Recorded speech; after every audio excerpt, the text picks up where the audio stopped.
kubahlali baseThekwini okhulumayo ukhansela uMvubu uhlalo wakwa Human Settlement uhlelo lokuhlalisa abantu eThekwini sila endaweni yase Ward 14 Tonot ngaphansi kwaKhansela uGasa labe sizolesa khona izindlu eseyiqediwe ukwakhiwa uMasipala waseThekwini.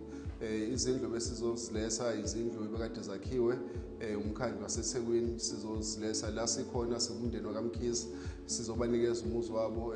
Izindlu namhlanje sinohlelo lokuhandover kubantu eseyiphelile izindlu ezu-16 but i-projects yonke yield yakhona kufanele sikhiphele izindlu ezu-700. So uhlelo olu-ongoing senza sure ukuthi ke abantu bakithi sibanikeza uphahla olusesimeni ese-right.